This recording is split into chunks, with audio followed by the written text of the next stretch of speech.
Welcome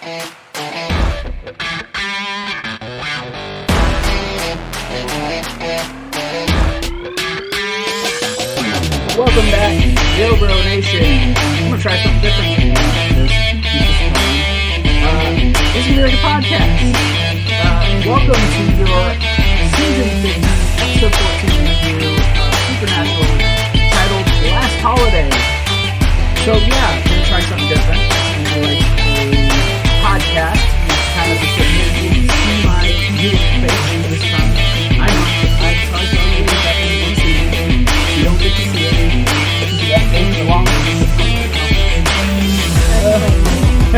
Susie's sitting next to me. No, she didn't watch the episode, so we probably won't have too much common. But, so yeah, being how I love this show, and there's only, well, now 6 episodes remaining in the series, I just kind of wanted to, I wanted to review these last 7 episodes, so. And then probably when the season's over, I will most likely I'll probably review the series as a whole. Now, I will keep background music throughout the entirety of this. Hope no one minds a little bit of rock and roll. But of course, I am Zach, your host here on the Yo Bro Nation YouTube channel.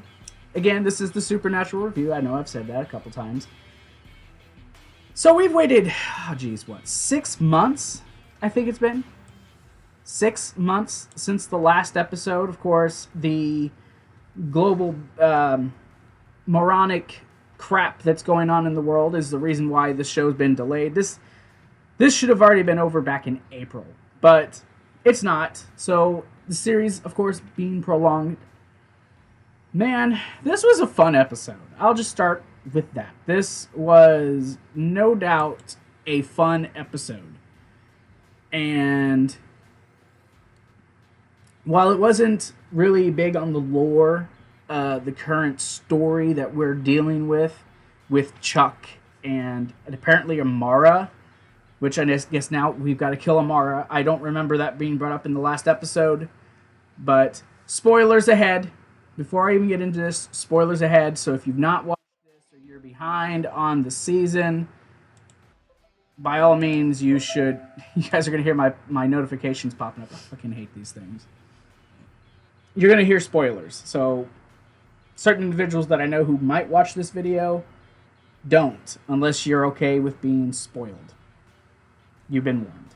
I'm okay with being spoiled. Yeah, I know you are. You like being spoiled.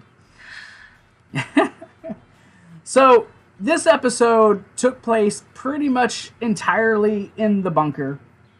We start off the episode with, Dean trying to make a burger, and the pipes are starting to mess up, and the gas isn't working. And so they're going to go downstairs. They're going to try to fix it. Dean's like, hey, what do they always tell you, when you call these numbers? Turn it off and turn it back on. So Dean tries that, and the bunker goes back to working. He makes his, the burgers that only I guess he can make. And all of a sudden, some lady shows up. Some lady's in there dusting, and they're like, yo, who are you? And she's like, oh, Mr. What's his name? What was his freaking name? I don't even remember at this point. Some douchebag. What was his name? I wrote this down. Mr. Cuthbert. I remember him from, I think, the season 9. Yeah, Cuthbert. She says, he called me Mrs. Butters, which is freaking hilarious in my name. But we find out that she's a wood nymph. Yeah, wood nymph, for those who don't know. She says that she's been there, that she's been taking care of the Men of Letters since 1958. And, of course, Sam and Dean aren't really sure at first. They don't quite believe her. But she says, when they left, they never came back. And she still thinks it's 1958. Of course, the boys like, well, no, it's 2020. And, of course, she's all emotional. She tells them that the bunker has been running in standby mode this whole time. And, that's Dean's like, well, geez, if this is only half power, because she says that the bunker draws power off of her. So she snaps her finger, and all of a sudden things are lighting up. They end up with a freaking monster radar in this mother. And it's going off, and she's like, oh, well, according to the color and stuff, that would be a pack of vampires. So Sam's like, are we going to believe her? And he's like, well, I'll tell you what, we'll go. If this is true, she's telling the truth. So they go, and she meets, before they leave, Dean's trying to talk to Jack, because this whole episode is just Jack still dealing with the fact that he's got his soul back, and everything is coming with it. We find out that Cass is off looking for Amara. Jack's been in his room, but, Dean's trying to talk to him. You see Jack, he doesn't say really anything, but he leaves. They end up finding the nest, and they actually end up killing the vampires. So you end up... Jack finally comes out, and she's talking to him, once they come back, and she's made them, smoothies and cookies. This lady makes them a whole feast for Christmas. And it's just... It's great. So, yeah, they come back to Christmas. Look, this episode was funny. I know I'm kind of all over the place. This is just who I am. This is how I am. And I know, I'm all over the place. But this was a really fun episode. It really was. And seeing this lady and just seeing Dean we're keeping her. Dean is such a kid throughout this episode. And it's good. It's nice. It's a break from the somber tone. I think it's a good way to start the season back after this long-ass break. It's a good thing to do. But they're eating Christmas. Jack is meeting her, and she's very hesitant about Jack. She's like, what are you? And Dean walks in this freaking gown, and he pets him. Millennial. Don't worry about him. Nice joke. Jesus. Actually, I think Jack's a Gen Z. But, semantics. So, he's wearing this, long Scooby-Doo nightgown thing that you see on Scooby, and he's flashing Sam, flashing everybody. He's like, oops. And then a monster alarm goes off. They go running back to their rooms. They come out clothed. And Mrs. Butters hands them sack lunches as they run off to go kill whatever it is that they're going to kill. Jack's like, hey, do you need to go? Sam's like, no. It's okay. You stay back. We got this. So she just continues to feed Jack smoothies. You then get a scene with her and Jack, and he's helping her wash dishes. And they have a little heart-to-heart about Mary, as he explains to her that he's Lucifer's kid. And he tells her that I killed Mary. And she has a look, but then she's kind of like, we all make mistakes. It's everyone deserves a second chance. Which is really kind of, the look she gives kind of sets up for what you think is going to happen later. Because the other shoe's eventually, going to drop. But after that, we go into this nice, peppy montage of Sam and Dean going and killing monsters with their sack lunches made by Mrs. Butters, as Dean starts to pleasantly call her Mrs. B. And them coming back and having these holiday meals, Thanksgiving, carving pumpkins for Halloween, and all this stuff. And the montage is capped off with them eating at the 4th of July, and then Sam and Dean busting through what I assume is a barn door, and Dean finally comes in with that cannon gun that he's been waiting, the grenade launcher. He finally gets to use it. And Sam is carrying Thor's hammer. So that's how that gets capped off. We then see Jack walking through the hallways. This is where finally the episode takes that turn. You're like, this is obviously too good to be true. And Jack comes in and he sees Mrs. B kind of snooping through some stuff. And he sees it's a fight, he can say, hey, can I get in their smoothie? She's like, of course. So she goes. And he's like, sees that it's paperwork about her and then an old 8mm reel. So he watches it, and you see Mr. Cuthbert talking about her, how it took, she killed over 200 men. While wood nymphs are very docile, she killed 200 men before they finally were able to catch her. Said they decided to add her to the Men of Letters family and that they would be keeping her there. Then they talk about interrogating this Nazi. They say they'll no longer be used for. She rips the dude's head off, clean off his shoulders with her bare hands, and then says, would anyone like some milk and cookies? Okay, so Jack's really holy shit. So Jack goes, he's going to try to tell Sam and Dean, but he runs into her instead. And he's like, where's Sam and Dean? She's, not really sure where Dean is, but she says Sam's getting ready for a date. Apparently he's going on a date with Eileen. That's cute. Would have liked to have seen Eileen. It's okay. And she starts asking Jack, well, what did you feel when you watched it? And he's like, I don't understand what you mean. She's basically saying, you're bloodthirsty. You enjoyed it. And Jack's like, no, I didn't. She's like, yes, you did. You admit it. You enjoyed it. You felt the thirst for blood. She says that she wants to protect her family and that I skipped something. Sam and Dean come back in the room. She tells Sam that, he looks great, this and that. So Sam's dressed up. He's going on his date with Eileen. She tells Dean that she fixed the TV in the Dean cave. So they go do that. So then she's talking to the Dean cave. Can we have a Dean cave? I would take a Dean cave. One day.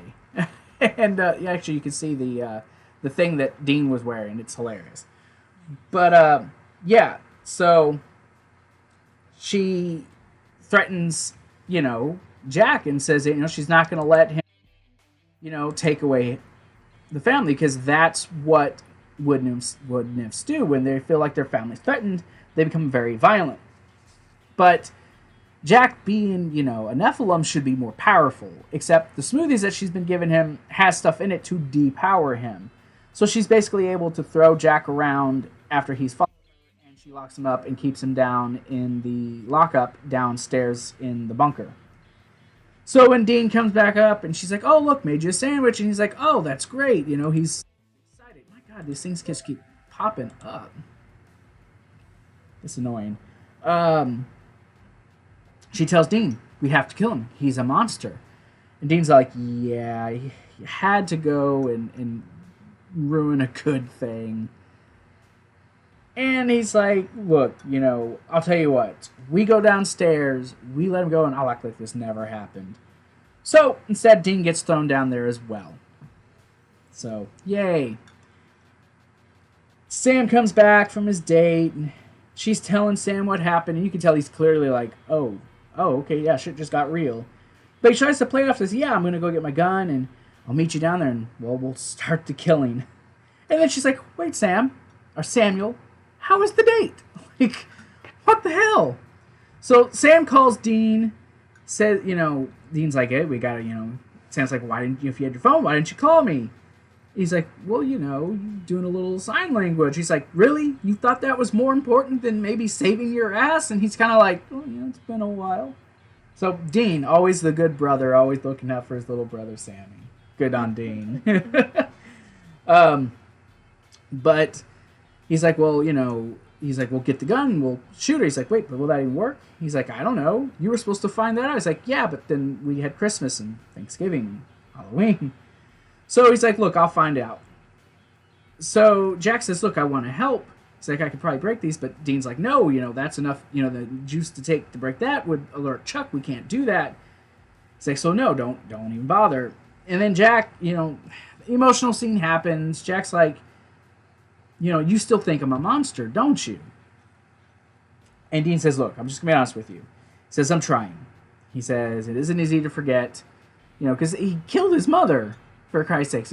What happened, it's hard to forget. He's like, but I'm trying. He's like, but I'm not going to let this nymph hurt you. So Dean's doing what he can, obviously. You can see it in Dean's face. He's really trying hard to forgive Sam. You can tell he really doesn't, or not Sam, but Jack. He really wants to forgive Jack, but he's just having a hard time, which, if dude killed my mother, I think I'd have a hard time too. Realistically. So Sam's upstairs, and she sees, oh, what's taking you so long? And Sam gets ready to shoot, so she catches him. She forces him into a chair and says, at first she didn't understand the importance of the bunker, but now she does. And she's not going to let what happened before happen again. She tells Sam that he's her favorite, so she's not going to give up on him. So we go back down to there, and Dean, he's going to try to break the cuffs, which just shoots Jack back against the wall, busting a big old hole into the wall. And he's like, look, I think I found a way out. And Jack's like, yeah? Go back. Well, I'll keep going with this. So they use the cuffs. Dean, using the Archangel Blade, tries to break it again, pushing Jack through the door, allowing them to actually get out.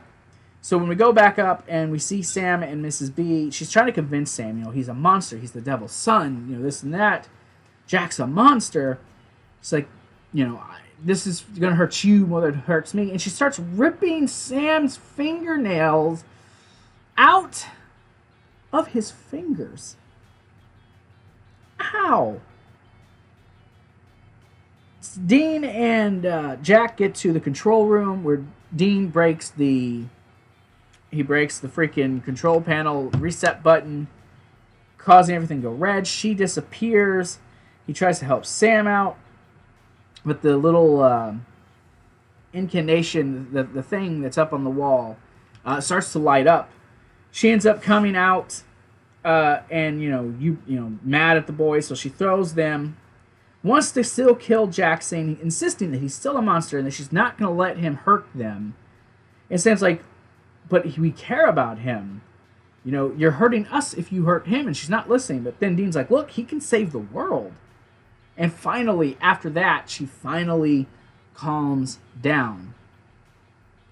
Lights go back to normal. She starts, she's emotional and she's crying.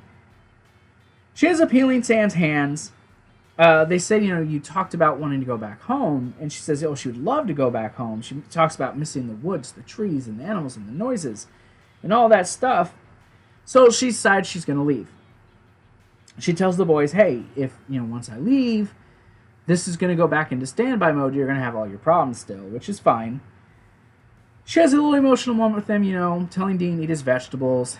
Tell Sam, cut your hair. Yes, because Sam's totally going to cut his hair. Watch him cut his hair for the Walker TV show. Great, Jared. And then tells Jack to save the world. She leaves. We then get, at the end of the last scene, a bit of a heart-to-heart with Jack and Sam. Jack says, do you really think I can kill him? Kill Amara and God. He's like, I let a wood nymph get me. And Sam's just pretty much like, you're the only one who can. Dean comes out wearing that apron. He made a birthday cake for Jack to celebrate Jack's birthday, which was a really sweet moment. A good, hey, we still love you. We still care about you. We'll get through this. And, so Sam's like, hey, make a wish. And Jack, he's looking at it, and has a slight facial expression to be like, ooh, wait, is Jack dark? Is there a bit of darkness in Jack that we just haven't seen yet? And he makes his wish. He blows out the candle, and that's the end of the episode. That scene there does leave you wondering, wait, is he dark? I don't know. If he's going to kill Amara and God, he's got to balance both the dark and the light, right? So, but that was that episode. Overall, again, I think it was a fantastic episode. I really do. And, excuse me, all this talking starting to kill my throat. It was a good episode. I enjoyed it. It was a good episode to come back to for the season. Next week, we're back to the main story of the season. Cass will be back in the episode next week. According to the promo, Cass has got a big secret he's got to tell the boys. Is it going to be about his deal with the Empty? Is it going to be about a demon deal that he made? I guess they're going to continue the search for Amara. They're going to have some powerful being that they're going to have to track down and kill. Obviously, that must be Amara. Or is it going to be another angel that we don't know about? Who flippin' knows at this point? But I'd love to hear down in the comments below what you all thought of this episode. What do you guys think of the more podcast route? Not seeing my mug on screen. Sure, you guys can make the jokes about, oh, it's so much better without seeing you. That's fair. I walked into it. But you guys have a great evening. I'll be back every Friday around this same time. I will be doing this from now on. Yes, Susie. Bye. I love this woman. She's silly. But yeah, this will be the regular time. About 4 p.m. every Friday, I'll be doing my Supernatural review. I gotta watch it on the CW app, so I don't get to watch it as it airs. But it is what it is. And then, yeah, probably once the season's over, I'm probably going to do a overall series review / thoughts. Because like I said, I love this show. But I'll get into all that whenever I actually talk about the series as a whole. So you guys have a fantastic day. I love all you guys. And stay good to each other. Be kind. And join the nation. You guys have a fantastic evening.